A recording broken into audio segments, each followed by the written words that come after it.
when I'm on the trails, it's all by feel. You know, it's just much more intuitive running for me. Plus amazing scenery.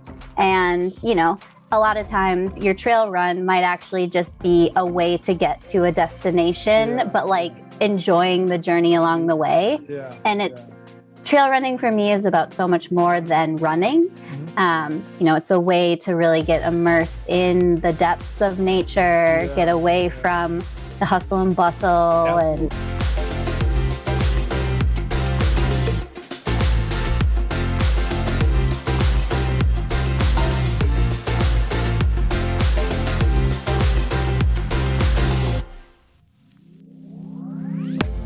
hello, family. Welcome to another episode of the Live, Run, Boundless show. I'm your host, Kenneth Pinckney. Today's guest is someone since I've been on Instagram with Live, Run, Boundless, I follow different runners, but there are certain runners that stand out to me and want to connect with. And my guest today is one of those runners and people. She not only grabbed my attention because she's a runner, but she's a mom, a wife. I can see that she's a good friend, but also she's not afraid to share who she is, and plus she have a great story to tell. And also she's a part of an organization, bravelikegabe.org, in which your baby son is named after. Yes. So family, the welcome 2020 Olympic Marathon Trial Qualifier. She completed the Western State 100 in 2019, correct? Competed in some good races, the Broken Arrow, Skyrace 52K, Speedgoat 50, Bandera 100K, and many other races in her career. So family, welcome Miss Ladia Albertson-Junkans. So we went on her name before we went away, or before we recorded. So I was trying to hope I get it in right. you did great. Yeah. So lady, how have you been doing? Oh, I'm doing well, Kenneth. Thank you so much for that really generous introduction. That was all such nice things for you to say. Thank you. Yeah, it's all part of introductions. You know? I work at that a lot. That was really nice. Yeah. No, I'm doing well. How are you doing? I'm doing well, doing good. A productive day, work. All right. So definitely now I'm here. Yeah, it's a good place to be. Yeah, definitely. Yeah. But before we get into the meat and potatoes of your running life, or maybe running was always part of your life, but what was your life before running? Yeah, and I think you're exactly right, actually, that running really has been a part of my life. As far as I can remember. I just remember being a really active child growing up. I loved being outside, just running around the yard, honestly. I played a variety of sports earlier in childhood. So just some local soccer community programs, some basketball. I loved playing tag during recess. And it wasn't until middle school that I tried out for cross country and really just loved it so much. And I think from that point on, running really had my heart. Prior to that, I really just ran, while playing other sports. Yeah. So where are you from originally? Where are you from? Yeah, I'm originally from Minnesota, about 35 minutes east of the Twin Cities, Minneapolis, St. Paul area. Yeah. All right. So you grew up in Minnesota, but so we live in that right now. So you're not living. I'm living in Western Washington right now. Oh, okay. Yep. Mm-hmm. So yeah. Do you miss Minnesota? The cold, I miss my dear friends that still live there. Yeah. I lived in Minnesota for 29 years and I went to the University of Minnesota for undergrad and graduate school. So I made a ton of really, really great friends in my 20s, many of whom are still in Minnesota or, Wisconsin area. Yeah. Mm-hmm. Okay. So you're a gopher. Yeah, I am. Yep. Okay, awesome. Are you a Vikings fan also? I'm always kind of sheepish to admit, but I'm just not an NFL follower at all. Oh, Yeah, okay. yeah, yep. But I totally support people's allegiance to their NFL team, and I got a lot of friends who are super passionate Vikings fans, so I appreciate that. Yeah. Oh, that's cool. And I throw it out there, Also, Timberwolves, you'll be following basketball? Yes. Oh yeah, I was a much bigger fan of the Timberwolves. Okay. Yeah. Awesome. Yeah, so are they doing well? They're doing pretty good. Yeah. The cat. He's a great player. Yeah. Mm-hmm. So awesome. So you started running in cross country in middle school. Yep. And so that way you catch that running bug. And you realized that running was going to be a major part of your life, or like further along? Yeah, I think I probably had a sense early on that it was going to be something I would stick with. Okay. Because I just loved it so much, and I loved the friends that I made on the cross country team, and then eventually on the track team. Yeah. And it always just felt like a place I could be who I was, and that felt really good. Okay. And I don't know if I thought too much about the future in high school. Like I really didn't even necessarily think about college and like running in college, but I did get the opportunity to run in college. And that was a really transformative experience for me. And also, I think just solidified my relationship with running was going to be super long-term, as long-term as it could be. Yeah. Yes. How was it transformative for you to like transform? Yeah. Well, I think we'll probably end up talking about this eventually because you tipped me off to it, but I met my best friend, Gabriel Grunwald, in college, and even just that friendship has been so transformative in my life. And then all of the other friends that I made from my cross country and track and field teams in college. And I think more than anything, friendship has changed me more than anything else, right? And so it's these amazing opportunities to meet people who you can really connect with in so many ways. And I think running is often a vehicle for that connection. Absolutely. Yeah. So I think in a nutshell, that's kind of what made it so transformative for me, was those relationships that I made in college, specifically through running in college. Yeah, I totally agree. Running, relationship. Yeah, like I say, it is special thing that people ask you run. Yeah, but I tell you, it's so much more, Yep. The running. It's just like you build a relationship, like the family, relationship, hang out, spend time together. Yeah, for sure. Mm-hmm. Yeah. Exactly. Yeah. We're going to talk about a little bit more also. So you're running most of your life. You did trail, you did the roads. So tell the family about your life as a road runner compared to being a trail runner. Yeah.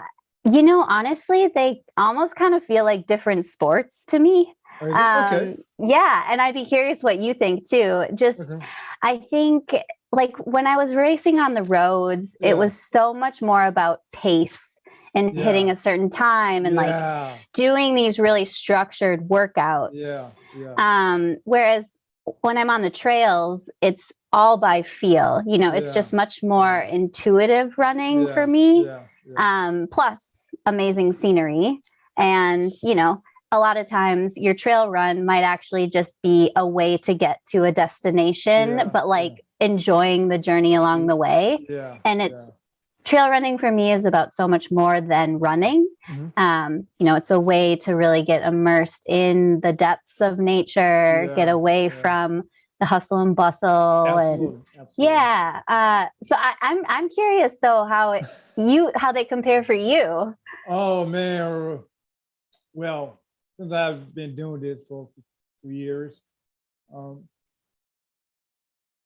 the road it seemed more like I don't know, it seemed more intense. I guess maybe trail running the hills could be intense sometimes, but run the road it's like it's going for speed. You're going to really just to try to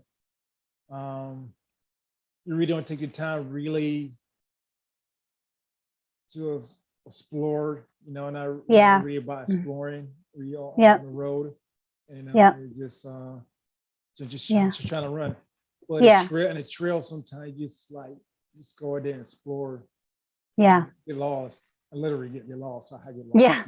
Yeah. That's happened to me too. Yeah. That's another story. Yeah. Yeah, but just taking time to stop and knowing the beauty around you in the trail. Yeah. Really, oh, I love that. Yeah, you're totally right. Yeah. Yeah. Just appreciation for life and nature and the like the wonder of being alive. I think I feel that a lot when I'm trail running. Yeah, definitely. You know, so I started taking pictures during the COVID, you know. Yep. To run by myself, just stop for a while, and some of the trips I run out here. Yep. Stop, take pictures, and just really. I love your pictures. Thank you. It's something I just started like during the COVID, in the beginning of COVID. Yeah. You know? Before that, now I really take the time to stop and just being gratitude of opportunity to do what I do. But when COVID started, that when I started my live on boundless, now I started, okay, I had no race, don't worry about no race, just run, stop for a bit, observe, look, and just live on boundless, come over with boundless quotes and stuff like that, and then whatever just going through, you know. Love it. Yeah. This morning you posted your photos from your early morning run, and I was like, oh, I was so gonna wake up early and run this morning, and I didn't, and look at these beautiful views that I missed out on. But I was proud of you for doing it. I was like, go Kenneth, you got out there. I appreciate that means a lot. I kept sleeping. Yeah, it's definitely not easy, you know, to wake up. I know. I'll say, yeah. But once you get started and once you get out there, you're glad you've done it. Yep. But the harder part is waking up early morning. Yeah. But just for once you did, you're glad you did it. You know. Yeah, absolutely. Yep. Yeah. Definitely. So it make all worth it. Yeah. I appreciate it. That means a lot that you take the time to see and just appreciate it. Yeah. Yeah. Thanks for sharing. Yeah. Definitely. We're going to circle back around with running and relationship. You know, like I said, for myself, I'm grateful for the relationship I built to do with running throughout the years. You know, especially with my wife, myself, some relationship we build with some runners, also their family, you know, who like friends for life, you know. And, just spend time in the house, spend time on here, you know, go to the daughter's soccer game or whatever, you know. And so just have formed a relationship, you know. That's beautiful. Yeah. So for that, I'm grateful for that. Yeah. Also, you mentioned you got like brave like Gabe. So tell the family about your relationship with Gabriel. How she impacted your life a little bit more. Yeah. So Gabriel Grunwald, otherwise known as Gabe.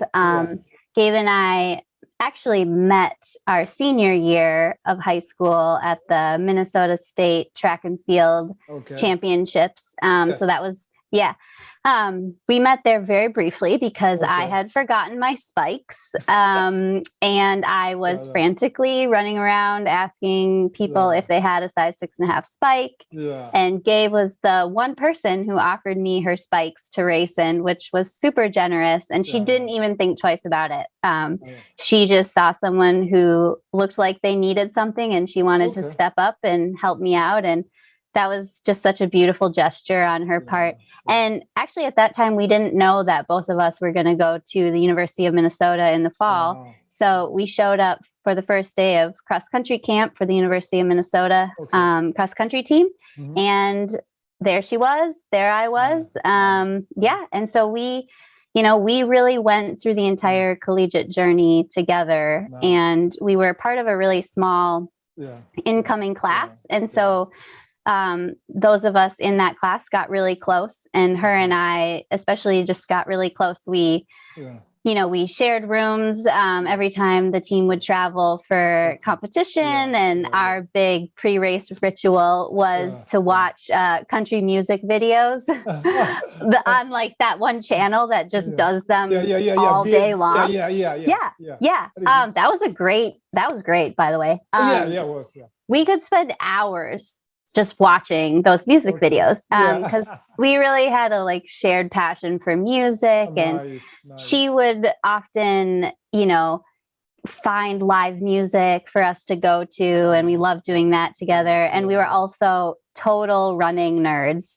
Like I had never met another female who was as nerdy about running as I was. So this was really exciting for me. I mean, we just talked nonstop about running. I don't even know how you can talk as much about running as we did, but we found a way. Yes, we found a way. And we lived together for a couple of years in college. And we just had, we had a really great bond, like a foundation of fun and, a mutual passion for running and doing our best and like pushing each other. She was more of a middle distance runner and I was more of a distance runner, but we worked out together a lot. And she would push me to run faster and I would pull her to run farther. So we were also really good training partners. And then our senior year in college, she was diagnosed with a very rare cancer called adenoid cystic carcinoma. And she actually got the diagnosis the day before our first outdoor track and field meet of that season. And, I think like a lot of people would be totally understanding if she had wanted to just kind of sit the race out. Like that was a lot to process. That was, that's a life-changing diagnosis. And the doctor told her that night that she was going to need to go into surgery the next week and that her season was going to be over before it really even started. So a lot for her to process, but she was determined to make the most of her opportunity to race. And so she got out there the next day, raced the 1500. I was in the same race with her. She set a big PR for herself. She pulled me along to set a big PR. And I think that really set the tone for how she lived the next 10 years of her life with a very rare and incurable cancer. Just this determination to focus on what's possible amidst like pretty seemingly impossible circumstances. And that really just like that came up again and again. Because with cancer, there's just, it interrupted her life at so many different points along the way. And she could never really predict when that was going to happen. And there was a lot of uncertainty. And so watching her just take all that on with such grace and bravery and also just honesty. She never wanted to sugarcoat her situation. She wasn't trying to impose silver linings on anyone else. I think she really wanted to give hope to anyone who needed it that like, you can still live a meaningful and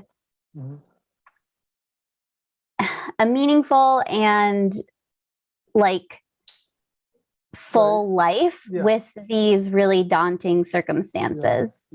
So that alone obviously made a huge impression on me.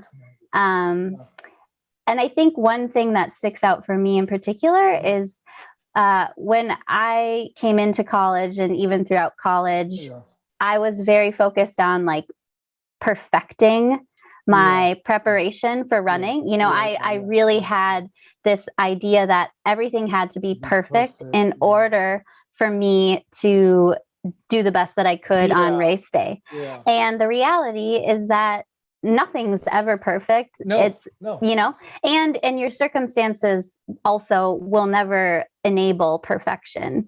And also I think that sometimes perfection can give us this illusion of control, right? It's sort of like a coping mechanism rather than like a true a true ideal for pursuit. And, but, you know, I was so kind of like wrapped up in that idea. But Gabe was really the first person who showed me that actually trying your best, which means adjusting to your circumstances and trying your best and not worrying about perfection and not worrying when one day of training gets derailed or something pops up and you can't do what you thought you were going to do, that actually trying your best is going to take you so much further than trying to be perfect. And so that was like totally revolutionary to me because I just had never really been around someone who modeled that, you know? And I'm just so grateful for her for showing not just me that, she showed a lot of people that.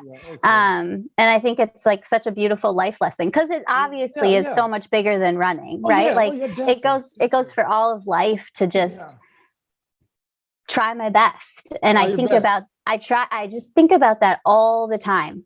And Gabe was all about trying her best. And that is something that she could do no matter what the circumstances were. She could try her best. So I mean, there's just like so much I could say about what like the impact Gabe had on me. I like that. That is an impact, you know. Very hope to make impact on people's life, you know. Yeah, that was all about, you know. You know. Yeah, I mean, it's you wait for perfection, you know, things will probably never get done. Exactly. Yep. I probably want to be doing what I'm doing right now if I wait for the perfect moment, you know. Right. You know, and I think like authenticity goes so much further than perfection too. Like authenticity is what's relatable. Like we're all like self-conscious of the way that other people are going to see us, right? Like all the time. Yeah. And like, but here we are, like we all feel the same way inside and we're like trying to pretend that we feel otherwise. So I think like, and that's a place where Gabe's bravery, I think, really shined was like she found a way to choose courage over perfection. Because I do think it takes like some courage to put yourself out there when you have the potential to fail, right? Like she kept setting these really big goals while she was actively receiving cancer treatment, which takes a huge toll on your body, makes it really hard to keep running, let alone to run at a world-class level, which she was a professional runner for the entire time that she had cancer. You know, and she, at one point, she had the 8th fastest 1500 meter time in the country. I mean, just like a phenomenal athlete. And she refused to stop dreaming big, no matter how many times cancer interrupted her training and her racing and not to mention just the rest of life too. So that is hope, you know, not being hopeless for yourself. Or once it circumstances, but have a hope, you know, still believing, you know, and just know you're not being kept down, you know, you're gonna fall down, you know. You can't imagine, you know, with I think everybody knows somebody who had cancer. You know, my mom had it, you know, from it, you know, cool friends and stuff like that. And just what you had to point to, you know, and what Gabe went through, but continue to, you know, do what you do what you love, you know. Exactly. Yes. She kept doing the things that made her feel alive. That's what we got to do, you know, no matter how bad things get. But if we do things that make us feel alive, you know, it get us through a lot of situations. To get through the tough times, you know, honestly, that would make us feel alive, you know, just like go out running, push myself. That's not be alive, you know. Oh my gosh. Yes. Yes. Definitely. You know, and talking about hope, lead me to the next question. Running on hope. I know you have got a sweater and shirt that say "Run on Hope." So tell our family about what is running on hope for you. Yeah. Yeah. For me, running on hope is really about being a part of something bigger than myself. Yeah, yeah, I think about how hope is bigger than any one yeah, person. yeah, And yet at the same time, it really calls each of us to tend to it and cultivate it yeah. in whatever small way that we can. Yes. And, hope is fleeting too. It's Okay. it's not something that we feel at all times every Yeah, day. yeah, yeah, Um, but I think like even the smallest spark of hope can somehow be sustaining yeah, oftentimes. yeah, And I think a lot about the symbolism and like imagery of a rainbow. yeah, yeah. A rainbow doesn't last very long, No, it but doesn't. when you No. see it, oh my Yeah, gosh, like the feeling yeah, that you get when you see it, it's so exciting. yeah, I have seen hundreds of rainbows, obviously, by yeah, by now in my life, yeah, but every time I see it, it's like I'm seeing it for the first time. yeah. And I feel like that's a really cool representation of hope because Mhm. that's kind of how I feel whenever hope pops up in me. I'm sort of like, Yeah, whoa, what yeah, is this? Like, yeah, yeah, oh, that's kind of cool. yeah. And it doesn't hang around forever, right? No, it Eventually doesn't. Yeah. it kind of disappears, but but but it sustains itself. Like it's Okay. something is still there from that Yeah. that rainbow or that spark. And Yes. and so I think like running is such a great medium for doing something that is going to bring you personal hope. Like Yeah. every time, or most of the time, I would say, when I go out for a run, like Yeah. I finish that run feeling a little more hopeful than I did Yeah. when I started it, right? Yeah. Like Yeah. I got you. I got after that run, you feel a little more hopeful you. Yeah. for about whatever it is that you need to feel hopeful about. You Yeah. have that. And then like that can become the fuel that you can pay forward to Yeah. the next person you see who really might need that little spark, because you Yeah. just never know Yeah. where people are at, and I like know. when someone's going to need that little spark of hope. Yes. And I think in Gabe's case, like there Yeah. was literal running on hope, like for her at a certain point in her um you know life with cancer, like Yeah. after it metastasized and recurred, um she she came to this understanding that like the work that she was doing with her foundation, which is called the Brave Like Gabe Foundation, Yes. to raise awareness about rare cancer and also to raise money for research for rare Okay. cancer, because Yes. it's severely underfunded. um, it became this hope of like, I hope I can create a future where fewer people have to live with a cancer that doesn't have treatment or a cure, and even if the work that I'm doing with my foundation can't personally like prolong my life, I Yes. hope it can prolong the life of the next person. Okay. Yeah. And running was a place for Gabe where she could really focus on what was exciting in her world, Yeah. and focus on what was possible. So like I mentioned earlier, like setting really big goals, Yes. even though she might have to stop training tomorrow because they found a tumor and she needed surgery. Yeah. But running gave her something to think about, that and to look forward to, and like that in itself I think can give us a little bit of hope through those really dark, challenging times. And then I think through her work with the foundation, she really learned that to give hope is to get hope.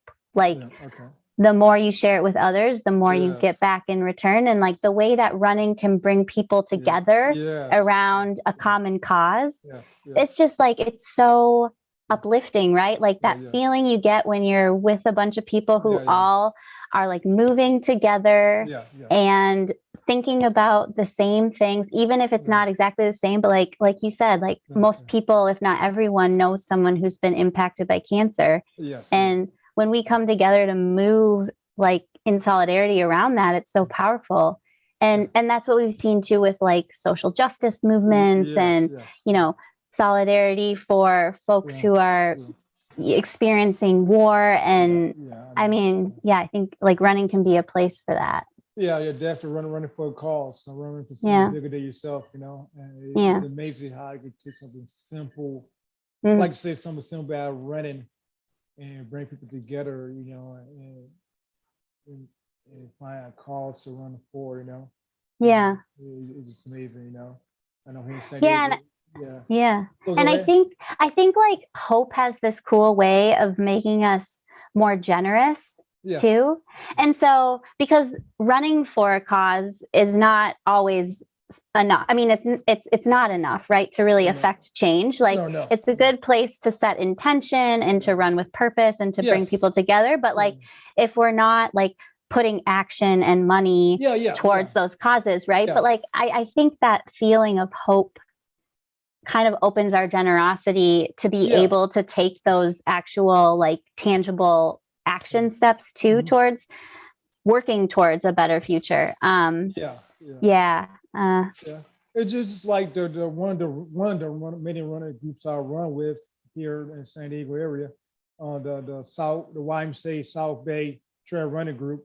Every year they do like the raise they raise funds to support like families in the community. Awesome. So, oh, that's so cool. Yeah. So we do a run like the beginning of the year, like on January, February, March, some of that. Have a kind of give a run series, like take donation, give back to the community, do a race, and people. That's really cool. Yeah. Help our families, get families. Yeah. That's awesome.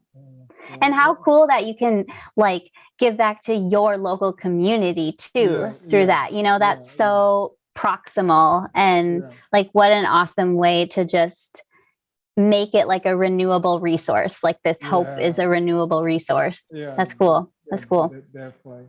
Yeah. So hope hope is like very powerful, Well, I hope, like, well, do you have? Yes. Yeah. This is definitely.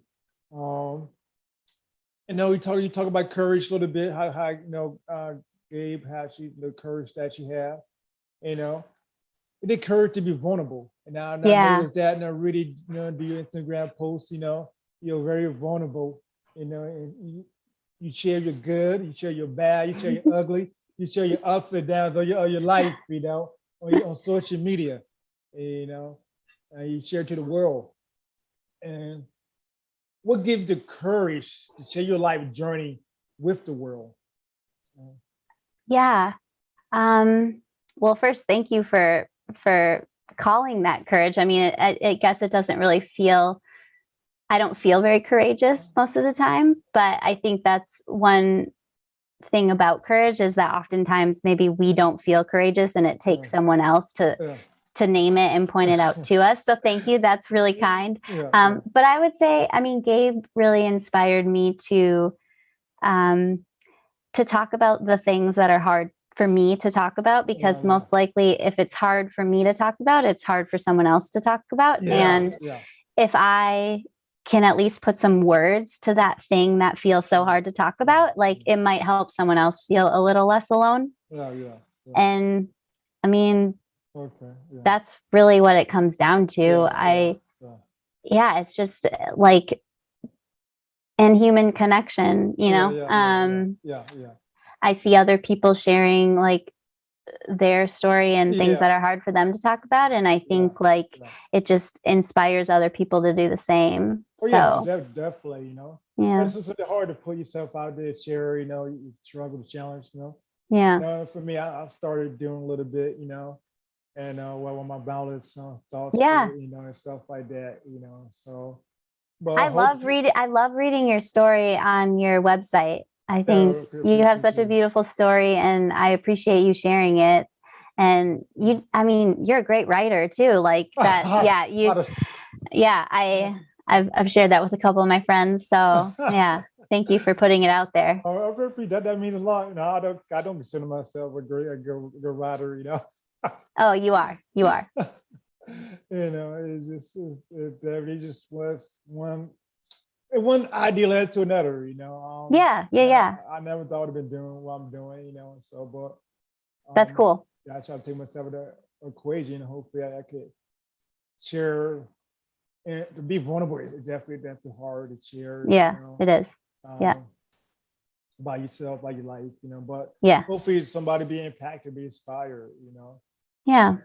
Yep. just trying to be a light in the chair, Yeah. Now, I'm is imperfect, but that for a spiritual aspect, that Mhm. I could be used in a way that to show my weakness could also be like sign of strength also. Yep. Totally. Yeah.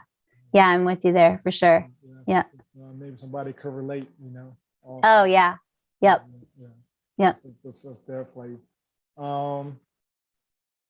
Running been a big part of your life. Running Yep. life together. So how have running impacted your life so far? Oh, it's, oh my, oof. It feels so inseparable from who I am. Yeah.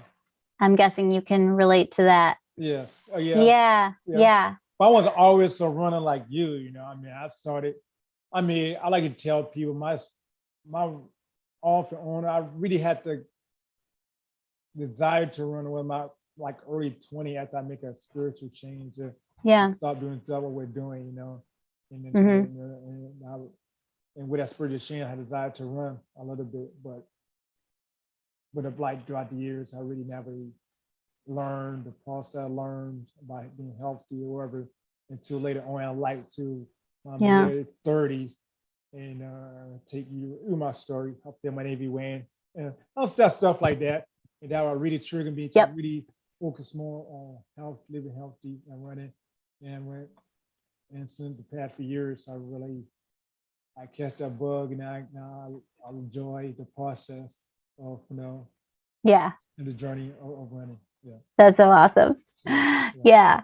I think like there's so many metaphors from running that apply to life, and I just, because I'm a nerd, I really enjoy like finding those metaphors. It's fun.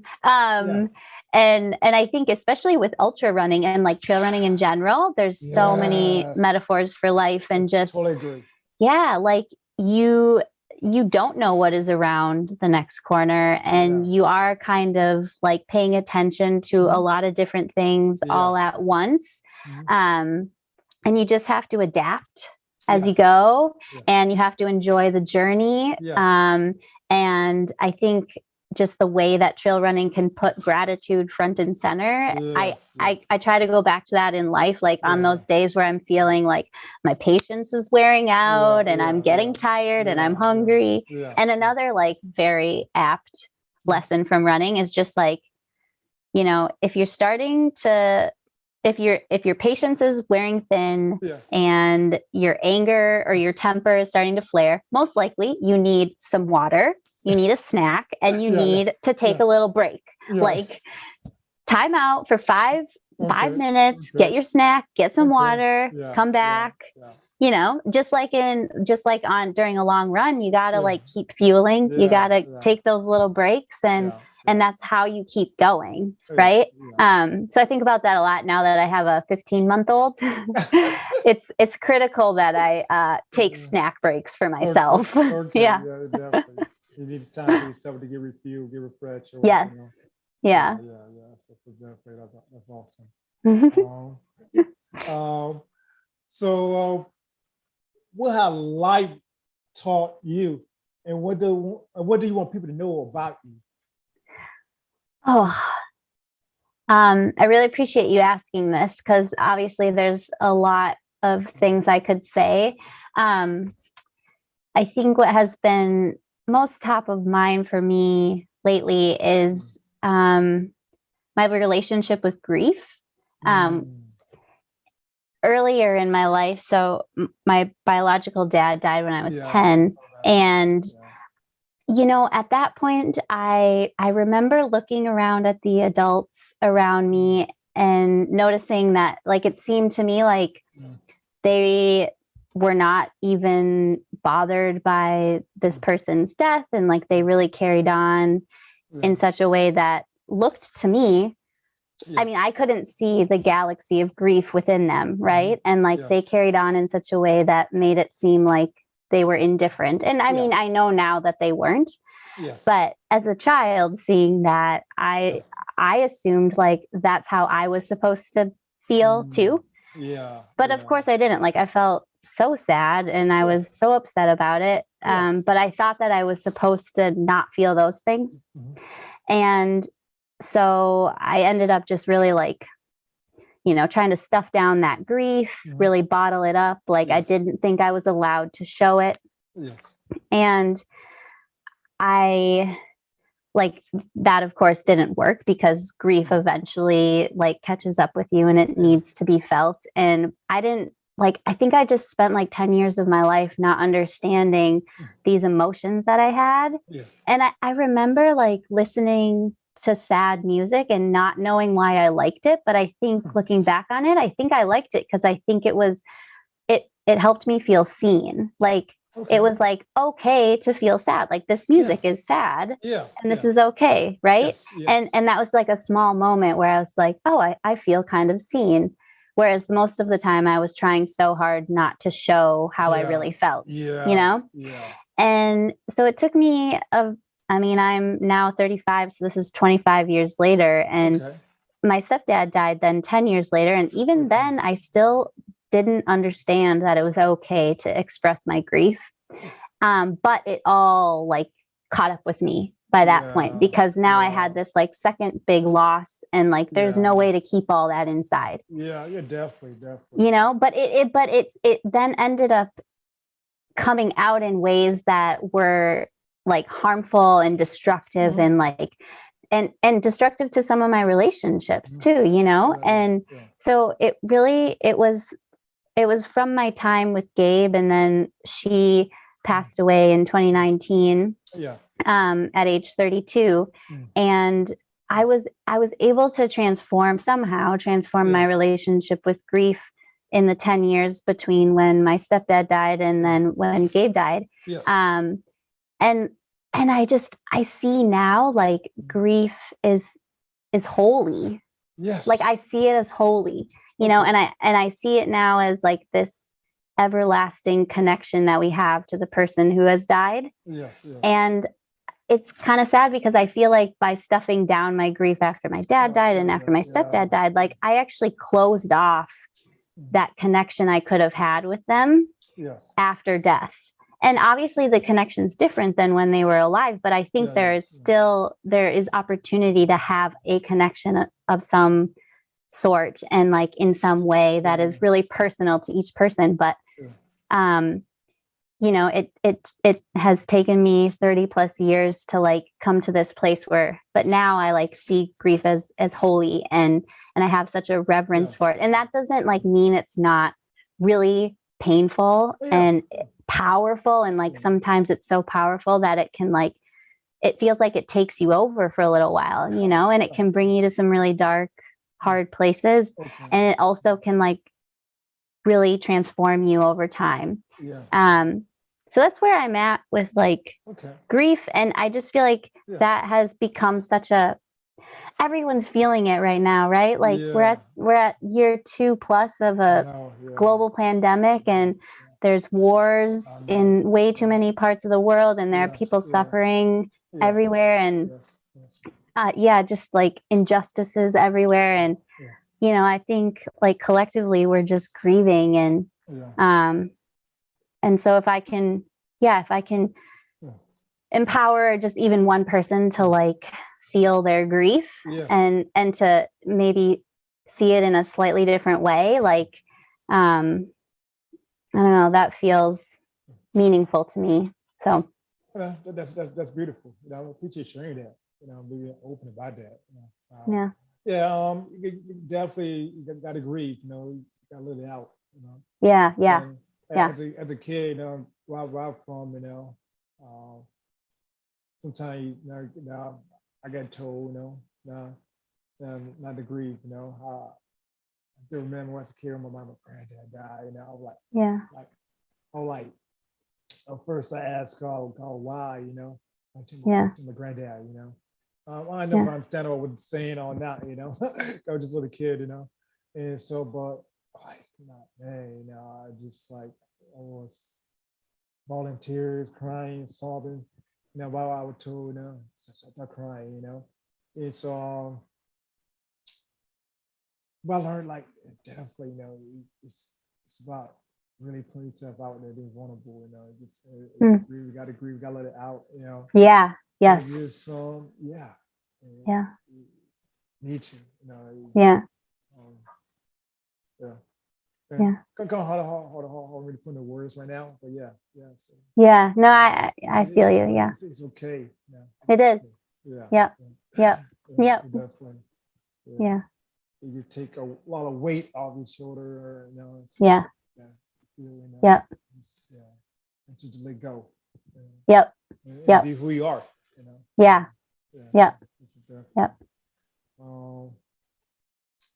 And with that said, my final question.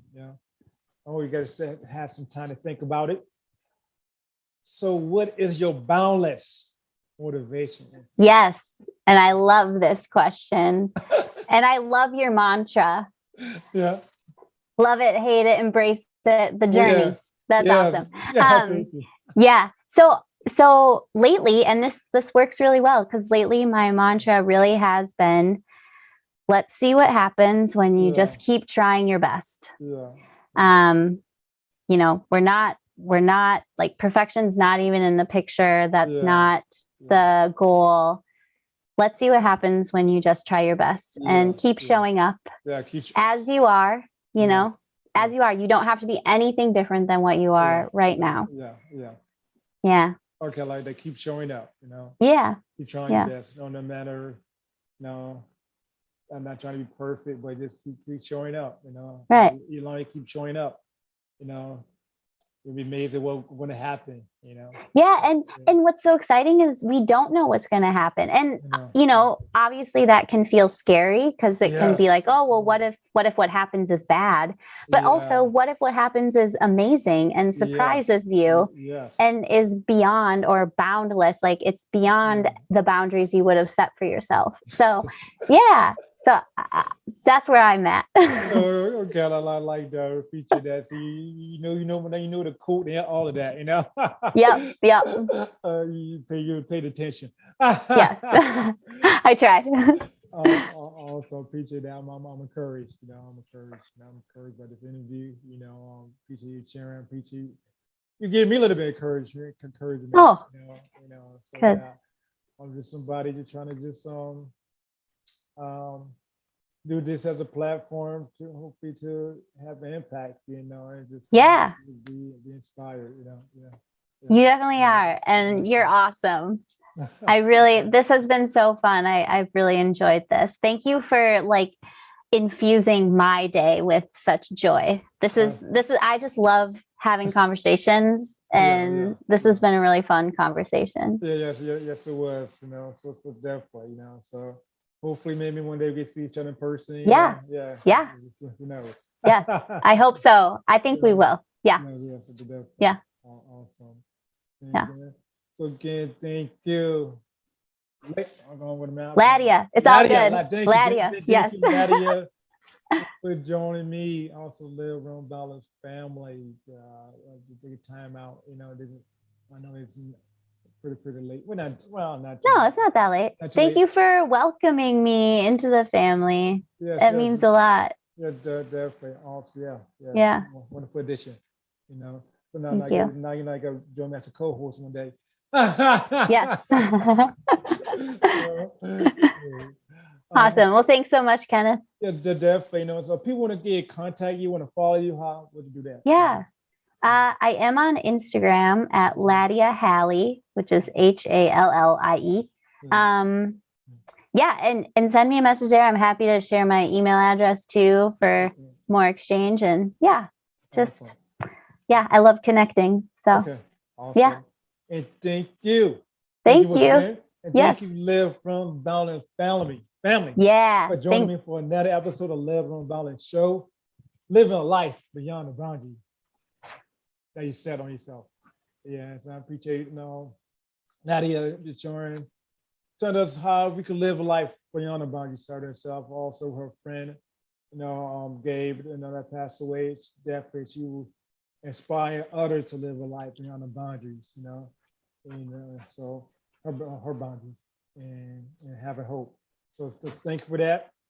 And until next time, family.